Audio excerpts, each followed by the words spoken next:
Hello guys, आज फेरि हामी खाँदैछौँ माछा।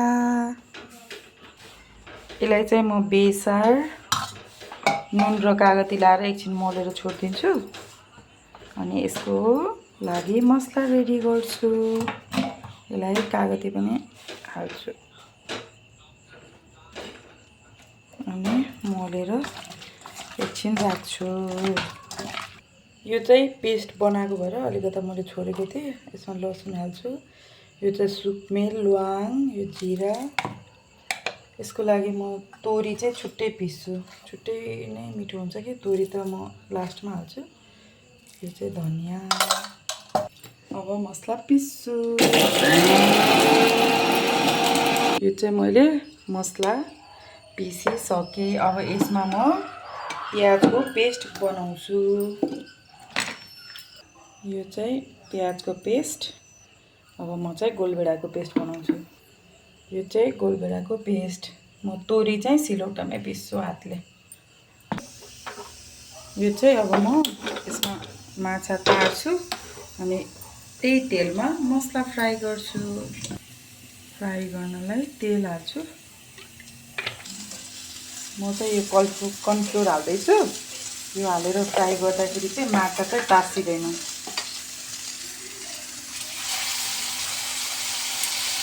माछा फ्राई गर्छु। त्यसपछि त्यसको मसला सबै भुटेर झोल बनाउँछु। अब यसलाई चाहिँ पकाउँछु।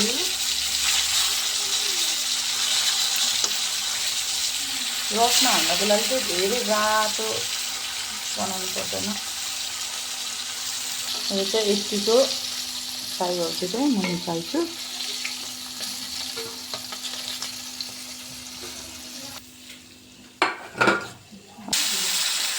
नेक्स्ट लट पनि यस्तै गरेर राख्छु। मेरो सेकेन्ड लट पनि भयो। अब चाहिँ टाउको फ्राई गर्न बाँकी छ। यो चाहिँ तोरी। अब मैले छुट्टै पिस्छु।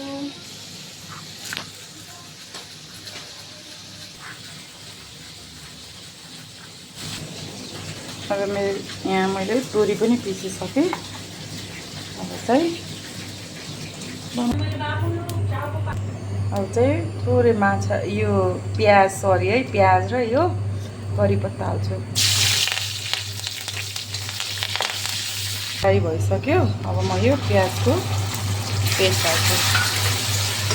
यसलाई पनि प्याज चाहिँ यतिको भुट्यो। अब म चाहिँ यसमा अघि पिसेर राखेको यो मसला हालिदिन्छु। यसलाई पनि एकछिन भुटिन दिन्छु।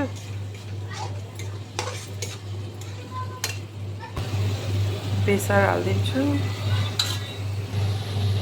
यो चाहिँ नुन। एकछिन यसलाई पनि मजाले भुट्ने। त्यसपछि गोलभेडा हाल्छु। यो चाहिँ कलरवाला काश्मिरी खुर्सानी है त। यसले चाहिँ कलर दिन्छ। कस्तो राम्रो कलर दिन्छ। यतिको मसला भुटेपछि अब यसमा म गोलभेडा पनि राखिदिन्छु। अब यसलाई एकछिन छोडिदिन्छु। अब चाहिँ हाम्रो मसला अलमोस्ट पाकिसक्यो। अब यतिकोमा चाहिँ म यो अघि पिसेर राखेको तोरी हालिदिन्छु। तोरी पनि भुटिँदै गर्छ यसमा मजाले। नेपाली स्टाइल कटोरा पखालेर हाल्नु। मसला पाक्यो। अब म यसमा पानी हाल्छु। म त आज धेरै रस बनाउँदिनँ, यति मात्रै बनाउँछु। सुप पनि उम्ल्यो। अब यसमा म माछा हाल्छु। यो त माछाको टाउको।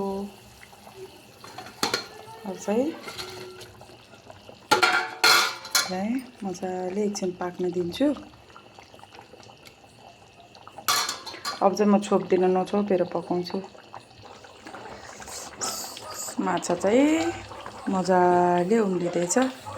अब एकछिन अझ पकाउँछु म, अनि त्यसपछि रेडी हुन्छ हाम्रो फिस करी। रेडी भयो हाम्रो माछाको झोल। अब म धनिया हाल्छु। पाक्यो।